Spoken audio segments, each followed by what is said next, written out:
Na pwede bang itigil nyo na pareho ito? Ipaubaya, wag na sa komisyon kasi panibagong gasta yan, sa DOJ na mismo.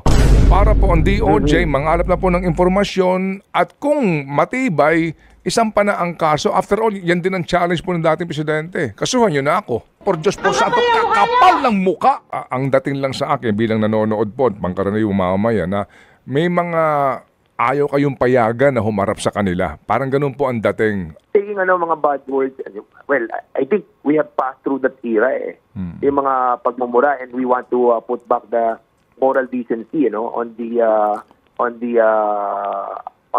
public officials, I think meron talagang behind kay Colonel Grijaldo Kaya daw po'y pinagsisinungaling ninyo. Si Grijaldo ho ba ay iimbitahan pa ninyo sa next hearing ninyo?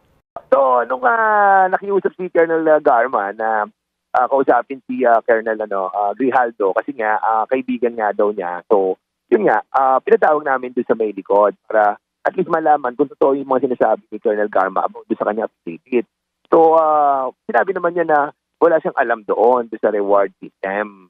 As a matter of fact, Manong Ted, DJ Shen, inibitahan namin si Grijaldo precisely doon sa General Barayuga case.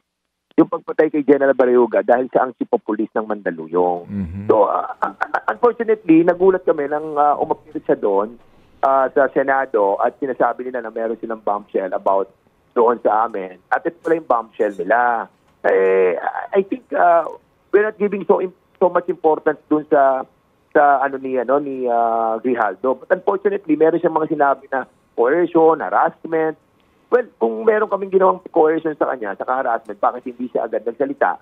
After nung sinabi namin yun, dahil naka-open na hearing kami. And nakakalungkot yun dahil nga I think nagagamit itong si Colonel Grijaldo. Why? Kasi unang-una, yun ang nga sinasabi ko na na-meet na namin to before pa lang ng Quadcom na kung saan hindi namin alam kasama siya ni Colonel Garma doon sa meeting na supposedly hindi naman siya kasama dahil may sasabihin nga daw na importante sa amin si Colonel Garma. But yun na nga, nangyari na yon at hindi na namin binigyan ng pansin yung usapan namin noon dahil sabi niya magsasabi siya ng totoo. But nung nandun na si Colonel Grijaldo, nabago na yung lahat. So, ngayon, nangyari na to, I think meron talagang behind kay Colonel Grijaldo Unfortunately, the venue doon sa ating pong sa Senado, it was used para to discredit the Quadcom and my person.